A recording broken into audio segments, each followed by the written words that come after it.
April 22nd, 2021.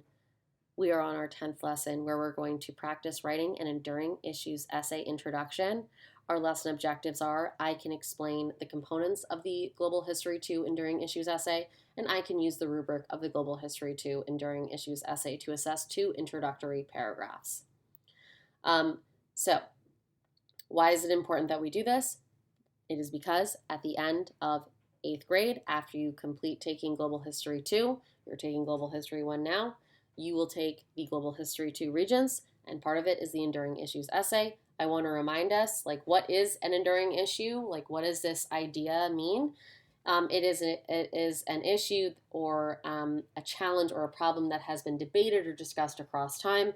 An enduring issue is one that many societies have attempted to address with varying degrees of success. So, just a little reminder, we have been practicing identifying enduring issues throughout the entire school year, through each unit of study. So we're, I would say, very well practiced in identifying enduring issues and talking about them. So on this slide, you see that we have a prompt. Now, this is what it's going to look like on the Global History 2 Regents. It's a lot of information, but we're today only going to go over the information that is important to be able to write an introduction to an enduring issues essay. So everything that Ms. Sheft has written in purple on the sides are what we really need to understand. I've sort of, translated parts of this into maybe into sentences that we will better understand based on how Ms. Sheft has presented information. So, the task is to write a historical argument about an enduring issue that is supported by primary and secondary sources. Where you're going to get those sources, I will talk about more down here. Part of what you have to do in this is you have to name an actual enduring issue. You have to pick one.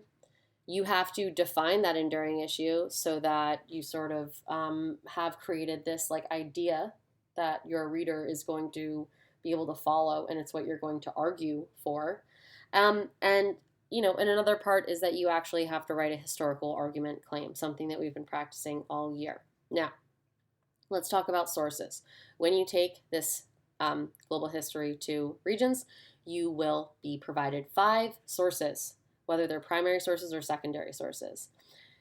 Out of those 5, you have to use at least 3 of the sources in your enduring issues essay. Now, why this is important is because out of those 3 documents, you have to pick only one enduring issue for the whole essay. So, that we're kind of going backwards here, but again, that's where naming and defining and writing a claim, that is where all of this sort of ties together. Okay? Let's keep moving forward. Okay, let's take a deep breath. We're only going to practice the introduction today and tomorrow. So let's try to keep that in perspective. It's only the introduction that we're working on. Let's talk rubrics. So this is a rubric that we have used. We have used it very recently. In an introduction, you're mostly going to be scored on the claim that you write, and in this case, picking an enduring issue and defining that enduring issue. Let's now move on to the rubric that you would actually be scored on for the Global History 2 Regents. So this is the whole rubric. Don't worry about categories 2 through 6. Please just worry about category 1, which is to identify and define the enduring issue. Clearly identifies and accurately defines one enduring issue raised in at least 3 documents. So this is very similar to what you see in this rubric. So it shouldn't feel incredibly unfamiliar. Okay, just a couple disclaimers I want to go over because this is practice. This is the first time that we're practicing doing this in a very formal way.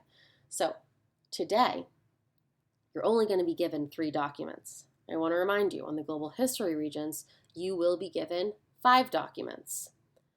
I also want to let you know that today all of the documents you'll be using are from the same time period in history. When you take the Global History Regents, the 5 documents will probably be from different time periods. I might also add that the 3 documents I selected for today are 3 primary sources that we have all answered questions on, talked about as a class, analyzed, and they're 3 documents that I feel we all had a very good understanding of and are comfortable talking about. So With that being said, we are now going to move on and answer a couple questions in the pod to sort of check ourselves, check for understanding on some of the basics of the Enduring Issues essay. So we're on day 1, step 2, where we're going to answer questions 1 through 4 in the pod.